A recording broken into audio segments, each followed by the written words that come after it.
I've been wanting to visit this country since 4 years ago. Well, now I can finally say Jennysis in Cyprus.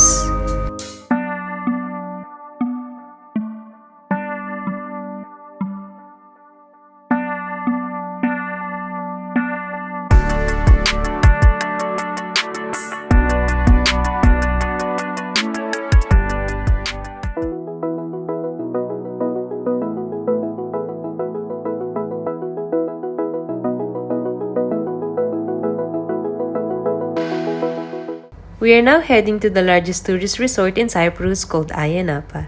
It's incredibly easy to catch a bus from Larnaca to Ayia Napa, and it's also pretty affordable. I mean, 4 euros per person. And yes, it's euros since we visited the Greek side of Cyprus. But if you are planning to visit the Turkish side of Cyprus, which is located in the north, you might probably be needing some Turkish lira. We stroll our way around the streets and just really get lost and explore around. Ayia Napa is absolutely beautiful, especially at this time of the year. We visited during off-season and we did self-navigate this trip. The main reason for us to do a DIY trip during off-season is for us to avoid huge crowd and too warm weather, and we just wanted to try new places and things a little bit differently. You got a smile that makes the sun rise. You shine.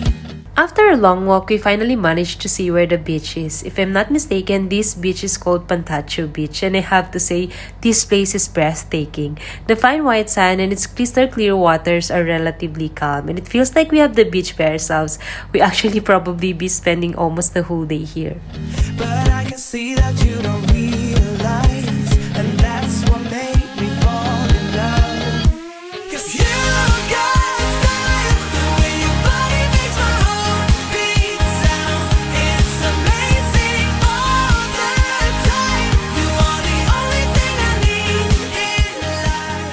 as much as I desire to swim, I can't because it's the time of the month for me. So I just walk around the beach, salute to the sun, lay down on this beach reclining deck chair to relax while the waves were crashing on the rocks, and thought of how blessed I am. I almost fell asleep.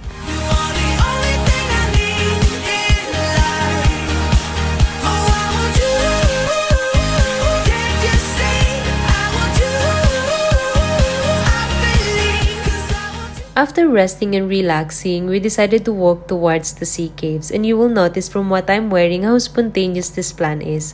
I decided to remove my shoes so that they wouldn't get wet, and I just walked barefoot. I just hoped and prayed that I wouldn't stumble and fall on this rock and that I wouldn't hit my head. This was definitely a trip highlight for me. So if you do one thing in Cyprus, make sure to go to Ayia Napa.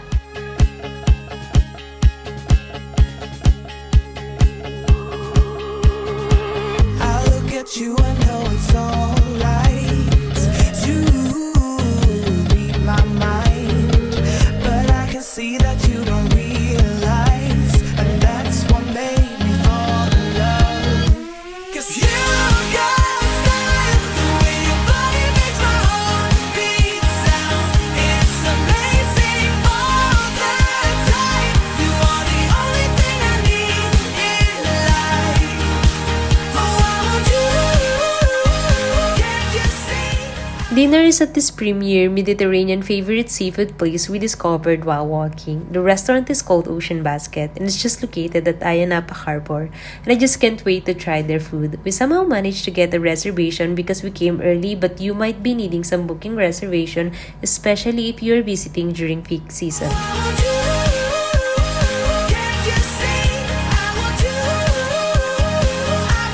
The food, drinks, and vibes here were impeccable, and I tried this mojito virgin frozen that only cost 4 euros, and since I love squid, and squid is not that common in Scandinavia, I made sure to order that from here.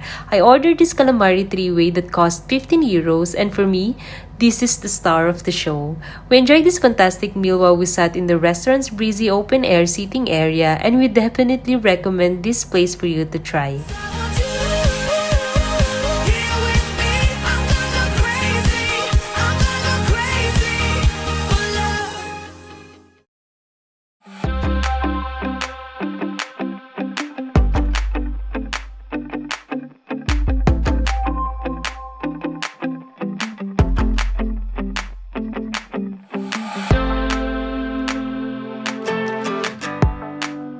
We are now on our way to Salt Lake, which was made to be about around 30 minutes walk, but we ended up walking for more than an hour. Because I couldn't help but stop and wait for the flamingos to go by the shore for us to see it closely. And I even attempted to taste the water in this lake to make sure that it was really salty for it to be called Salt Lake. But I cannot confirm that for you, so if you decided to come and visit here, you can confirm that for me and tag me.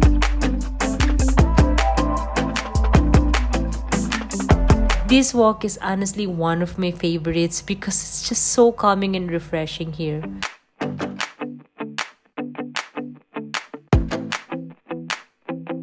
After a few more steps, we finally arrived at Hala Sultan Teke, one of the holiest shrines within Ottoman Islam. We just admired it from the outside, and after that we head back to take our bus back to our hotel. But part of exploring is getting lost, and that's what literally happened to us. We got lost and missed the bus that we were supposed to take for more than 3 times. So we walked for almost an hour more until we finally catch the bus. And when we got back to our hotel, I laid down, and you will not imagine how much my legs and feet hurt after that walk.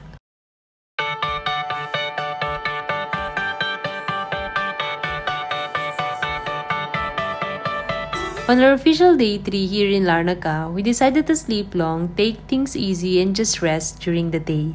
But we headed to Larnaca town during the midday to explore a bit and eat.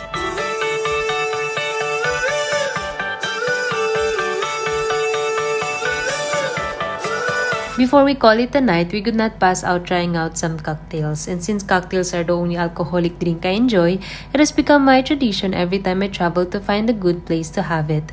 We found this top-notch and amazing cocktail bar in Larnaca called Duende. The place is suggestive and they have a wide range of impressive cocktails to choose from. And as you can see, the interior is very fancy and very well made. Their choices of music are also great and the staff is very kind and friendly. And most of all, everything is reasonably priced. Still got your pearls hanging by my bedside.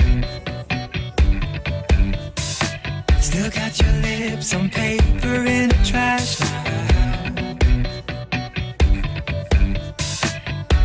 I never knew love could be so sweet. I never knew it would sting.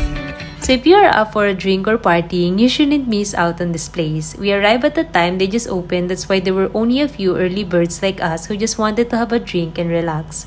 But a lot more people are coming here to drink, dance, and party late night. There are plenty of cute souvenir shops that pop in around this area, so make sure to check that out and buy something that will remind you of your visit.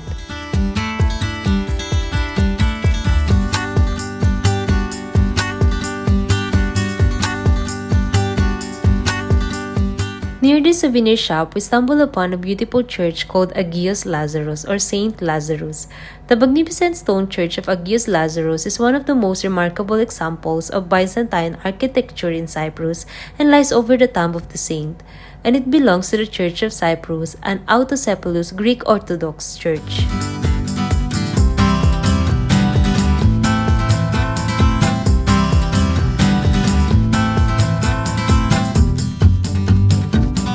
Before heading home, we started to feel hungry, and you will honestly have a lot of restaurant choices in Larnaca.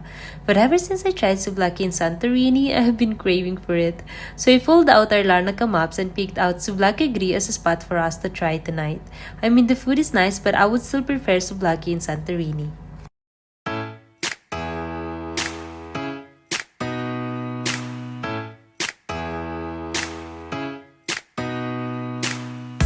It is day 4 in Larnaca, and you know that we were kicking it off to a brunch spot next to our hotel before we leave and back home. Got a fire in the tent. It's my